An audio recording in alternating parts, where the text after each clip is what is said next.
you know what? I just want to remind people, because it's a tough thing to cut people out your life. It's a tough decision for people to make, because the average person, that's of positive nature, they like positive things around them, positive energy. And it's difficult when you, as a positive or decent or caring person, has to be faced with the decision to cut somebody out your life. And I've had to do it many times, and I'm faced with the decision again. Even this stage of my life, there are people who I really should not have around me. Now, because I have a sense of guilt, I continue to keep them, I come up with excuses for them. What they gonna do. If they not here, what would they do? If I remove them, what happens to them?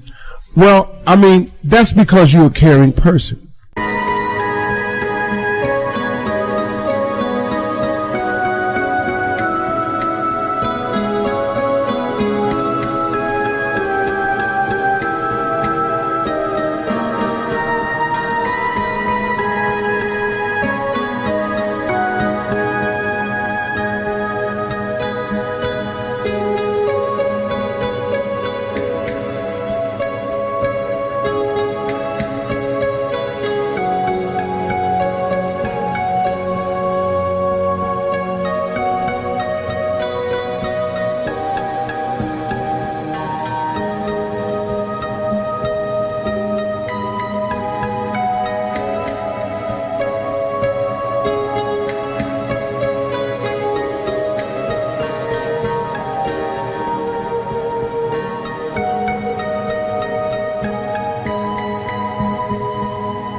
But can I tell you how much that ain't your business?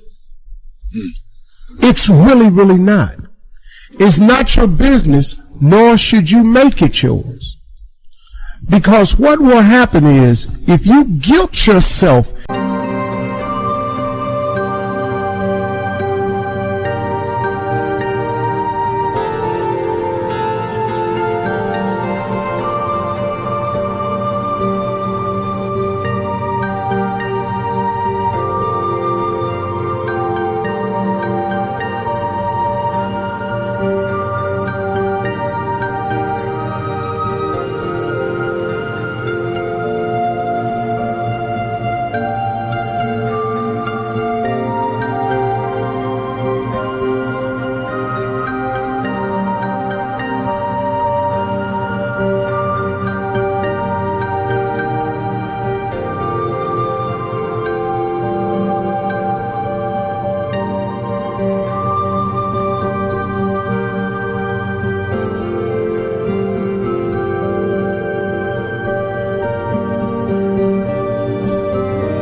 into holding on to this person, you will continue to possess that nagging, gnawing feeling that you have every time you're around them, because they actually bring no real value to you. Oh, they bring you a lot of promises.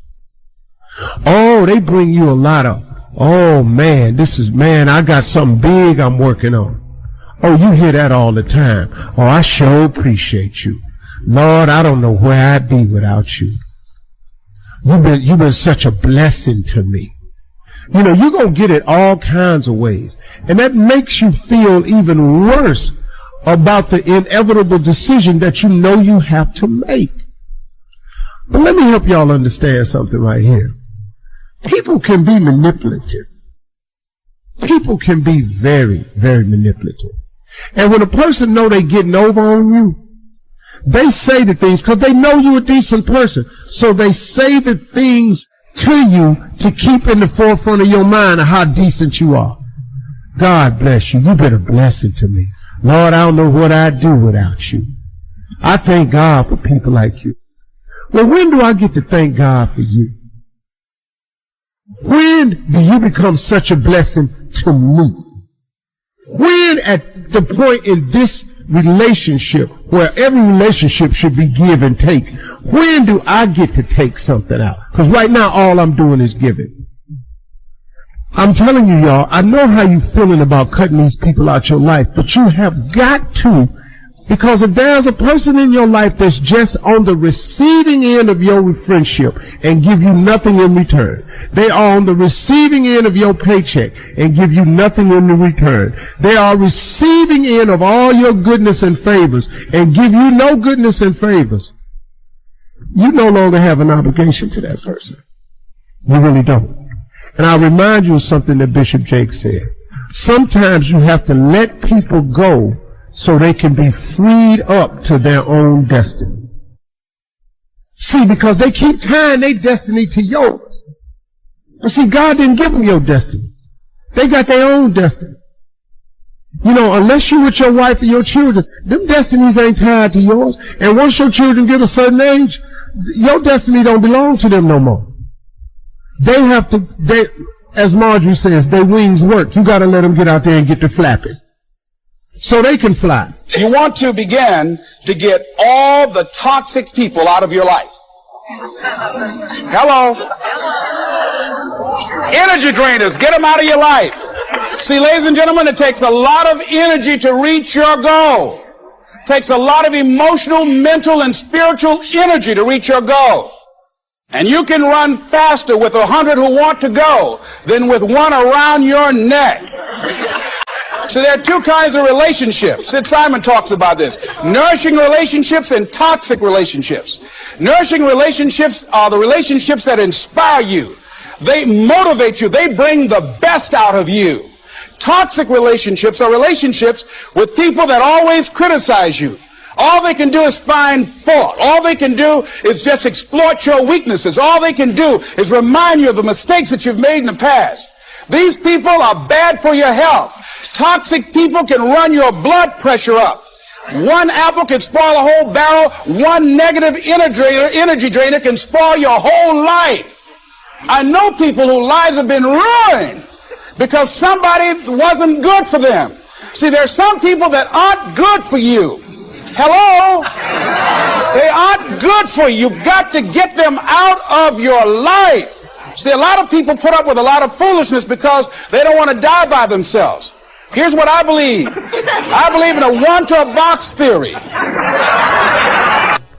So, as you make your list of people who bring you nothing but bad news, they have to go.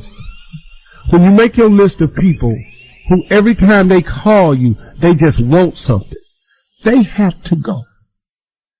They have to go because they slowing you down. They dead weight. They sitting on the wagon and they ain't pushing. They ain't getting out the wagon to remove no rocks and debris out the way. They ain't trying to fill a pothole for you. They don't even repair wagon wheels. They just own your wagon, sitting there, legs up, and just chilling. You out on rope just pulling. You got to get rid of them people. The other people you have to get rid of is sometimey people. Cause you know what's so hard about sometimey people? Cause you don't never know when their time gonna be. Cause they sometimey. So sometime they cool and sometime they ain't. And on the days when you need them be cool, that's one of them some days where they ain't. So now you got all these sometimey people in your life. And you be going, well, they cool over here, but they ain't cool over there. If the people in your life ain't cool everywhere you take them and every time you talk to them, you got to get rid of them too. I'm sorry. Now that's going to shorten your list. But what good is the list if it ain't a good list? Stop just trying to have a list. It's like people in a bad relationship. So you're going to stay in the bad relationship just so you can say you in a relationship. Or will you free yourself so that you can be freed up to your destiny to possibly be in a good relationship? But you'll never get in a good relationship if you go stay and sit in the bad relationship, which has proven year after year after year to be of no substance and no goodness for you. It just does nothing for you. But you're going to stay in it just so you can say you're in a relationship. That's crazy, man. That's crazy.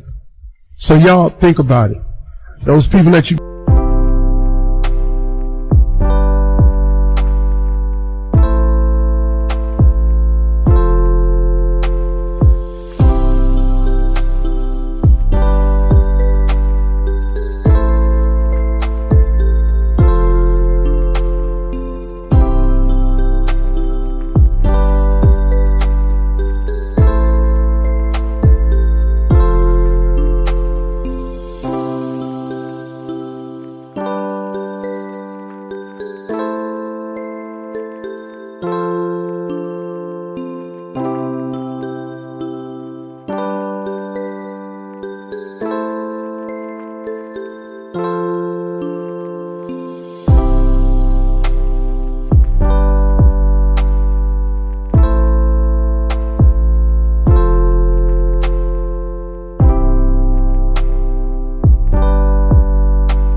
got to cut loose.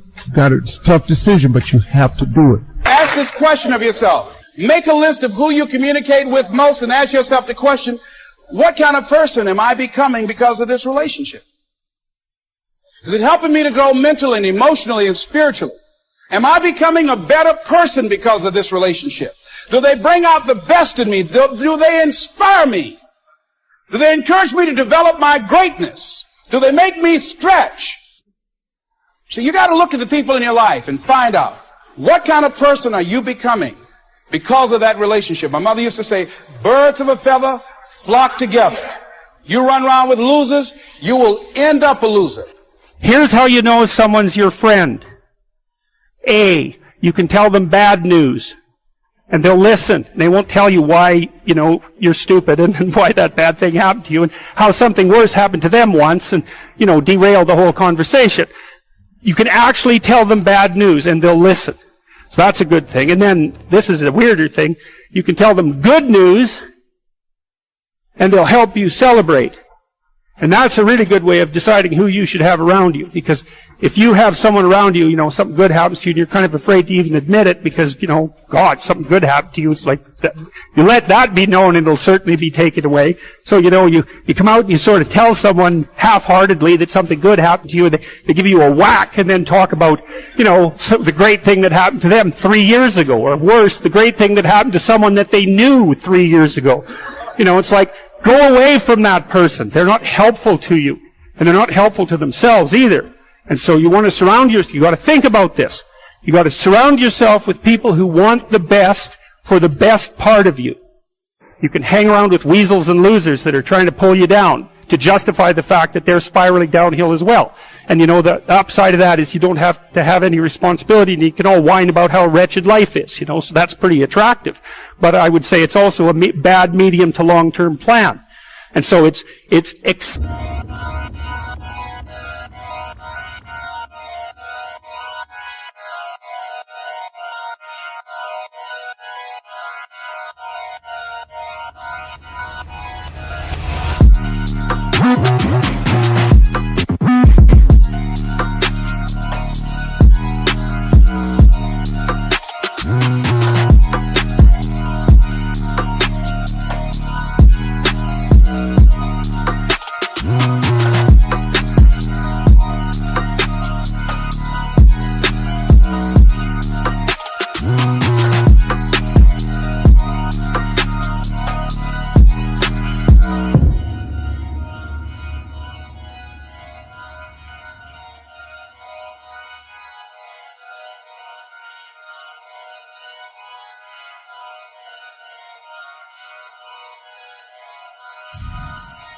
acceptable and desirable to try to surround yourself with people who are facilitating your development.